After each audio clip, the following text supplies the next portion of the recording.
You just clicked on this video, which means one of two things: either you're curious about how scrolling might be frying your brain, or you're currently procrastinating by scrolling. Either way, welcome.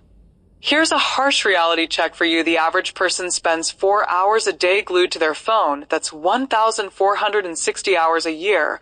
Or, if you live to 80, a jaw-dropping 11.5 years of your life sacrificed to the scroll. 11 and 2 years. Imagine what you could do with that time. Learn 3 languages, master a skill, or binge watch everything on Netflix twice. Not that I'd recommend the last one, but don't panic just yet. By the end of this video, you'll not only understand why scrolling is so addictive, but also how it's quietly changing your brain chemistry, and most importantly, how you can stop it before it stops you. I've spent countless hours researching the science of smartphone addiction and uncovering powerful real-life stories of people who've escaped the scroll trap. I've even crafted a step-by-step framework that gamifies your progress and sets you up for long-term success. Stick around, because this isn't just another list of tips, it's your guide to taking back control of your brain and your life. Point 1: the brain on scroll mode. So let's get straight to it. What exactly is happening in your brain when you're glued to your phone, endlessly scrolling? Turns out it's not just relaxation. Nope, your brain is getting a dopamine workout, and not in a good way. Every swipe, every notification, every meme sends a tiny hit of dopamine rushing into your system. Feels good, right? Well, not for long. Here's the kicker: your brain is basically a dopamine junkie. The more you scroll, the more it craves that hit. The problem: each swipe is like cheap candy. It spikes your sugar, but leaves you more tired and hungrier for more. Over time, your brain's reward system starts to rewire itself. According to Dr. Anna Lmy, a leading expert on addiction and author of Dopamine Nation, this constant flood of dopamine causes your brain's reward pathways to become desensitized, meaning you need more scrolling to feel the same rush. Don't believe me? A 2019 study published in Neuroimage found that excessive smartphone use alters the brain's gray matter density in areas linked to decision-making and impulse control. Basically, your brain is saying, why spend energy focusing when I can just wipe and get instant gratification? And bam, your ability to concentrate, solve problems, or even enjoy life without your phone takes a nosedive. But it doesn't stop there. Ever wonder why it feels impossible to put your phone down even when you know it's bad for you? That's not just willpower, it's neuroscience. In the next part, we're diving into the science of smartphone addiction and why your brain keeps you hooked whether you realize it or not. Point 2: why you're hooked and don't even know it. All right, so now you know your brain's reward system is getting hijacked, but why is it so hard to stop? Is it just bad habits, or are you actually addicted? Spoiler: the answer lies in how your brain is wired. Let's talk about something called intermittent reinforcement. It's a fancy psychology term, but here's what it means. Your brain loves surprises. Social media notifications and endless scroll feeds are designed to give you random rewards: a meme that makes you laugh, a message from a friend, or that one viral video. You never know what's coming next, so your brain keeps saying, just one more swipe, just one more. This pattern isn't accidental, it's engineered. Companies literally hire behavioral scientists to make their apps addictive. Anna Lmy explains that these platforms are like slot machines, delivering just enough dopamine to keep you coming back, but not enough to make you stop. Now here's the wild part: over time, this conditioning turns into dependency. A study by Harvard Medical School showed that people check their phones 96 times a day, on average 96, and most of the time they don't even realize they're doing it. It's as automatic as blinking. But why do we fall for this? It's not just about dopamine hits. According to addiction expert Dr. Judson Brewer, compulsive behaviors often stem from deeper feelings like boredom, loneliness, or anxiety. That 10 days is going to be miserable, right? Anxiety, trouble sleeping, physical agitation, the point where impulsive angry your phone becomes a quick escape, a way to avoid those uncomfortable emotions. So here's the million-dollar question: if your brain is wired to crave this constant stimulus, is there any way to break free? The answer is yes. Stick around, because in the next point, we're diving into practical steps to regain control and finally break the cycle. Point 3: the game plan to break free. You've been scrolling for hours. Your Thumb an athlete in its own league, your brain a dopamine junkie. It feels impossible to stop. Right, don't worry, this isn't the part where I tell you to delete your phone, move to a cabin, and whittle. Spoons, let's actually fix this, starting with quick hacks and then leveling up to long-term habits. Think of this as your anti-C scrutiny cheat code. Short-term hacks, fix it fast. These are the band-aids. For your brain, they're simple but effective, kind of like baby steps for your thumb detail. Talks number 1, silence. The circus notifications are like little gremlins screaming, look at me, every 5 seconds. Go into your settings and turn off everything except essentials messages. Sure, TikTok telling you someone you barely know posted, I pass. Cutting those dings can drop your daily screen time by almost half. Science says so to hide the candy your home screen. It's a dopamine buffet. Bury the distracting apps, Instagram, YouTube, TikTok, into a folder called Nope. 3 swipes deep, replace them with boring essentials like maps or calculator. And ditch the eye candy wallpaper. Make it something depressing like a picture of your screen time stats. 3 set the clock. Let's face it, cold turkey isn't for everyone's schedule. A 20-minute scrolling session, yes. Schedule, use an actual timer, and when the buzzer goes off, you're out. No, just one more video. It's like speed dating with your phone, but healthier. 4 dumb it down. Your phone colorful interface is like a carnival for your brain, but why delete your smartphone when you can outsmart it? Activate grayscale mode settings, accessibility, and display. Now your apps will look about as exciting as an office spreadsheet. It's boring on purpose, and it works. Another way is to get a launcher app like Focus to strip your interface down to basics. No badges, no feeds, no distractions. Keep only what you need. Think maps, messages, and maybe a weather app. If you're feeling fancy long-term habits, fix it forever. Short-term tricks are great, but if you want to really break free, you'll need some commitment. The 30-day dopamine reset. Dr. Anna Lmy, a dopamine researcher, swears this reset helps your brain find joy in real life again, like sunsets, books, or the sound of silence. This isn't just about quitting your phone addiction. It's about proving to yourself that you're not a slave to the scroll. All right, let's get real about the 30-day dopamine reset.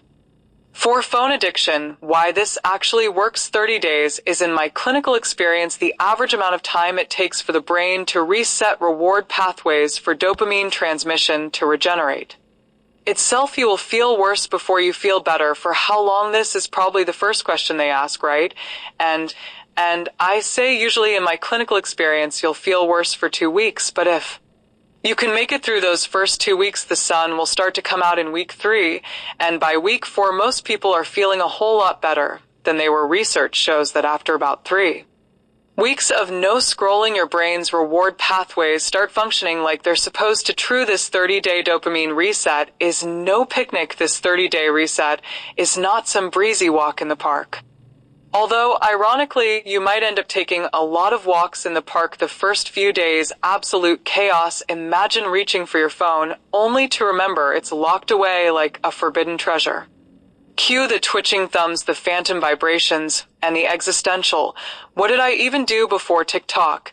It's not just boredom, it's the kind of boredom that makes you consider alphabetizing your spice rack twice. But here's the plot twist. By week 2, something starts to shift. You notice little things like how bird song isn't half bad, or how books smell really good. Weird, but true. By week 3, you're no longer reaching for your phone. Every 12 seconds, you're too busy having actual thoughts. And by the end, you might just feel like the boss of your own brain again. Wild. Keegan Lee, a high school student, found herself tethered to her phone, spending so much time on Snapchat and TikTok that her phone practically had a dent in her palm. We're talking 6 hours a day, people. That's a part-time job in scrolling. But one day, Keegan realized she was feeling more drained than her phone battery after a long day of doom scrolling. So she did the unthinkable. She quit social media for a whole week. Gasp. The results: she actually enjoyed spending time with real humans and realized boredom wasn't as terrifying as she thought. Emboldened, she extended her break to 60 days, wrote a book about her journey, and is now teaching others how to stop letting apps hijack their lives. Not bad for someone who once couldn't go 30 seconds without refreshing her feed. Or Molly O'Brien, a stressed out 27-year-old mom whose iPhone was glued to her hand for up to 8 hours a day. Her stress level skyrocketed, her toddler wanted more attention, and plot twist, her acne got worse. That's right, her phone addiction was literally written all over her face. So Molly did something bold.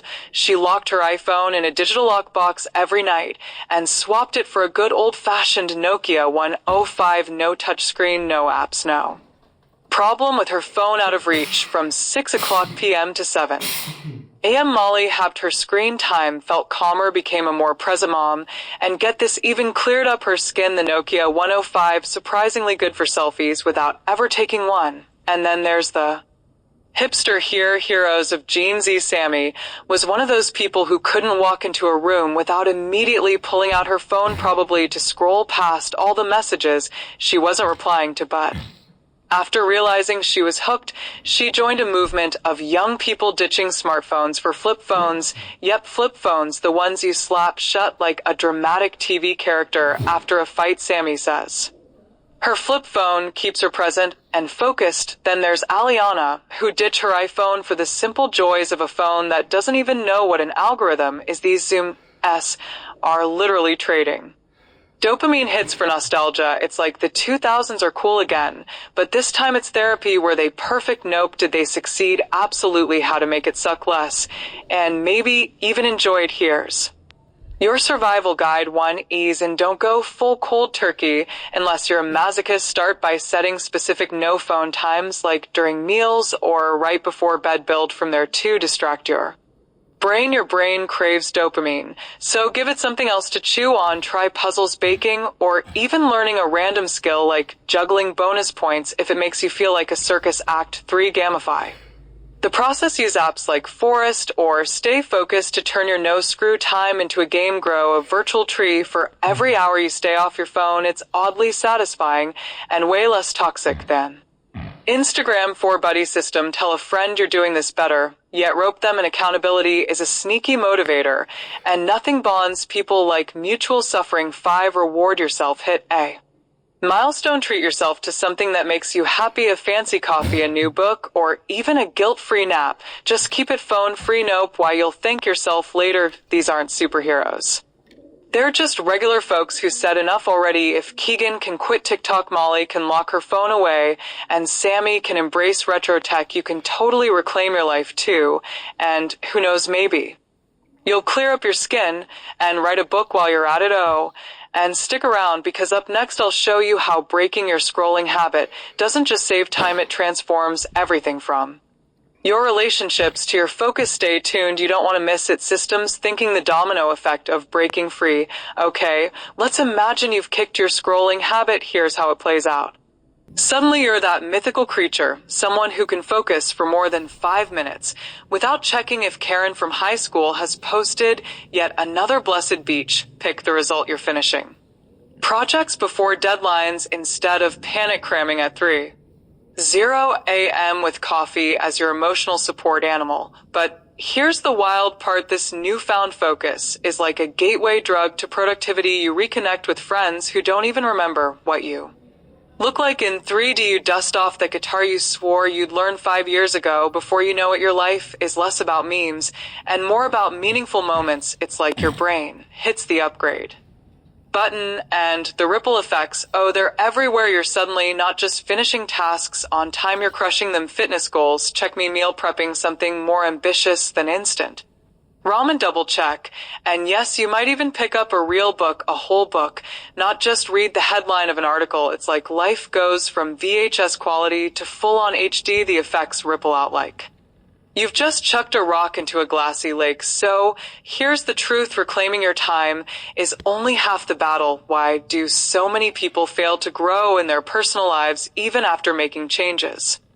It's because they overlook the one thing that underpins everything else, their finances. Without financial stability, every other goal, whether it's pursuing a passion, building healthier habits, or even breaking free from scrolling, becomes harder to achieve. Money isn't everything, but it's the foundation that lets you focus on what truly matters. That's why your next step should be watching my video. How to Declutter Your Finances: Atomic Habit Summary by James Clear. It's a simple yet powerful guide to mastering your money so you can stop feeling stuck and start making real progress in every area of your life. Click it now, because the best version of you starts with taking control of your finances.